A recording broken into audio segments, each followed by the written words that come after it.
My father trying to hope for tomorrow. When I think that I can, I envision Obama. I envision them diamonds. Hello everyone, my name is John Smith, but everyone calls me Smitty, and today we're doing the Cooking in 10 Prefix. The Cooking in 10 Prefix is a little taster of what everyone can look forward to when the Cooking in 10 website comes. So I'm talking to my buddy today, Darnell Super Chef Ferguson. So what's going on, Darnell? Nothing much, man. Just looking good, feeling good, cooking good. And the first question I'm going to ask you is, why do they call you Super Chef? Man, this is the question I get asked the most. Why they call me Super Chef? Well, it started while I was working in Louisville, Kentucky at Maker's Mark Bourbon Lounge, and there's this one chef that me and my friends always make fun of because he thought he was so good, but he really wasn't. And we used to always say, oh, he thinks he's this super chef, he thinks he's amazing and all this stuff. And then he actually came on the line with me on my station I was running in. He really couldn't even hold himself together, not yet cook enough food for the night. So we started joking about it, and everyone kept saying, oh, now you're the super chef, now you're the super chef. So it just stuck with me from there. Then when I was in China, we all got culinary tattoos, and I got super chef written down my arms. And then it started up there again with one chef calling me super chef again. And then I just made it into what I thought it should be. You know what I'm saying? It's not just about how good I can cook, but it's about how I can affect people through cooking. So that's what super chef really means to me. It's really about the things and the ways I can affect people through cooking. So that's really what it is and what it means. Okay, Super Chef, that's what's up. But what's some of the experiences that you have that help you back up that name? Well, for me, all my culinary experiences started in Columbus, Ohio at Northeast Career Center, where my choice of study was culinary arts. You know what I'm saying? I really didn't get into it to cook. More or less, I got into it just to eat. I figured that if I'm going to go to vocational school, I'm going to go to vocational school that at least I'm going to get a good meal out of. And it ended up turning into something more. I had a very influential teacher who kept pushing me and had me thinking that I could be whatever I wanted to be, which was obviously the truth. And I got recruited from there to Sullivan University, which is one of the top culinary institutes in the nation. And I had a chance to train and work under some of the great chefs that teach there. And I was chosen as one of the first and only students as a group to be able to participate in their own country's Olympics. So I was one of the chefs at the 2008 Summer Olympics in China for the USA. Had a chance to cook for thousands of people on a daily basis, cook for celebrities, athletes, corporate sponsors. Had a chance to do President George Bush Sr.'s dinner when he came. And at nighttime, me and another chef would run the Anheuser-Busch deck, which is on the roof of the USA House. Had a chance to do all small plate-ups for them. We had about 5 different choices, and we would just do everything up there to order. So people would be able to see us cooking and see us plate up, and it was just real enthusiastic and very detrimental to my education and my learning experiences as a chef. But on top of that, I also had a chance to do Governor Steve Beshear of Kentucky, his personal derby training. Got a chance to do that. And when I got back from China, I did an equestrian event for Rolex. Yeah, I did their VIP tents with some chefs from LA. And that's the kind of experiences I've had through the jobs I've done that's got me in the place I'm in right now. But I've also, man, I've done plenty of events, sporting events, Kentucky derbies. I've done that. But you know, I've also worked with some of the best chefs in the United States. Wow, that's a lot of experience. How old are you? I'm 22 years old, man. I'm one of the youngest in charge. Okay, there's a lot of chefs out there, and from what I heard, the cooking world is real competitive. So what are some of the things that separate you from all the other chefs?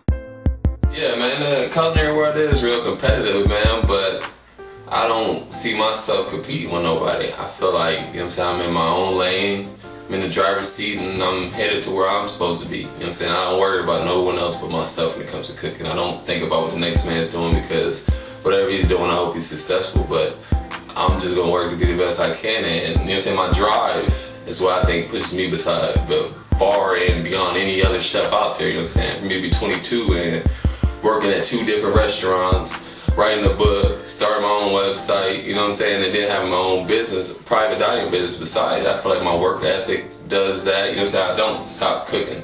Point blank, people ask me all the time, when are you going to take a day off, or when are you not going to think about cooking or not write recipes or something like that. Well, you know what I'm saying, I don't see myself in the next 30 years taking a break from cooking. So I just stay busy is the key to my success so far. You know what I'm saying? It's kind of how when a baby first learns to walk, you know what I'm saying, they really can't get enough of it. And that's how I am right now. And now I'm at the point where I'm not just worried about how the food tastes, you know what I'm saying, I'm like a scientist now. I want to know the reasoning behind stuff. That's what separates me from everybody else right now. I don't just put dishes together to say just because they taste good no more. That's not enough. That's what every chef's doing. Every chef thinks they're great because of that. Now I want to put something together that's going to benefit you, that's going to give you options to work with and you options to change. Now the main question that everyone keeps asking me every day is, what is cooking at 10? Whether I'm in the community, Twitter, or Facebook, everyone keeps asking me, what is cooking at 10? So right now, what is your definition for cooking at 10? What is cooking at 10, man? Cooking at 10 is the future. It's me giving back, you know what I'm saying? It's me giving people what they want and what they need, not just me consuming all the money and me consuming everything. You know what I'm saying? It's me giving people what they want and what they need. People want to be able to eat food that tastes good, but they also want to be able to eat food that's nutritionally going to positively affect their health, you know what I'm saying? And they also want to be able to cook food that they can cook, not food that a chef is going to make at a restaurant. People want food that's for the home. Not everything is for the home. You know what I'm saying? Some things are a nice special meal you could go out and get. You know what I'm saying? So I give people alternatives to dishes. You don't have to follow my recipe. My recipe is a template. You can substitute your ingredients in. You can substitute some ingredients out. Say you're diabetic, or say you're watching your carbs. You know what I'm saying? I give people options. I price out every single recipe to the portion. That way America can see that it is cheaper to cook in home. Okay, now the website sounds great, but what are some of the things that people can actually look forward to when the Cooking at 10 website starts? One thing I can say people can look forward to is cooking at home more. That is the basis of everything, you know what I'm saying? I think I went through a lot of the details without giving away every little secret we have, but that is the basis of it. People could look forward to eating at home more, being excited, like, oh man, my mom's cooking and I can't wait to see what she's cooking. That feeling, you know what I'm saying? People ain't had that feeling in years. So that's what I want to give people. I want to bring that back into the home. That's what people can look forward to. They can look forward to that excitement that we used to have when we was kids, knowing our mom was making that meal at home and not bring home KFC. So that's the big thing you can look forward to. Okay, so what is Youngest in Charge? Tell us a little bit about that. Youngest in Charge is the movement that happens after Cooking at 10. You know what I'm saying? It's a group of young chefs, me, my friend Hakeem Bean, he's an executive chef at 20 years old, my friend Antoine Donaldson, he's an executive chef at 21, and we all just came together and just realized it's a split between young chefs and old chefs, you know what I'm saying? And this is all about bringing young chefs together. That way we can benefit from each other. That way it didn't take us 20 years to become an executive chef at a restaurant. We can get our foot in the door somewhere, and then we can just bring everybody else on there. You know what I'm saying? It's about young people constructively working together for a common purpose of success. You know what I'm saying? And then Youngest in Charge is what will bring forth what I feel is my purpose here. You know what I'm saying? To be over in another country helping to feed people who don't have food. You know what I'm saying? I have a gift of cooking, you know what I'm saying? I don't have to work and practice at it as much as I do. I do it because I love it, but I don't really necessarily have to. You know what I'm saying? My purpose with that talent is to help feed people who can't. You know what I'm saying? People in the country that don't have that option. You know what I'm saying? Food is not a commodity. It should be a right. And that's where the Youngest in Charge would start the movement from. So do you have a Facebook or Twitter that people can contact you on? Yeah, I got a Facebook and a Twitter, you know what I'm saying? You can just hit me up from below the screen. I think it's side of the screen, I don't know where it's at, but you can just follow me on Twitter. You can follow Cooking at 10 on Twitter, or you can hit me up on Facebook. I prefer Twitter, but whichever works best for you.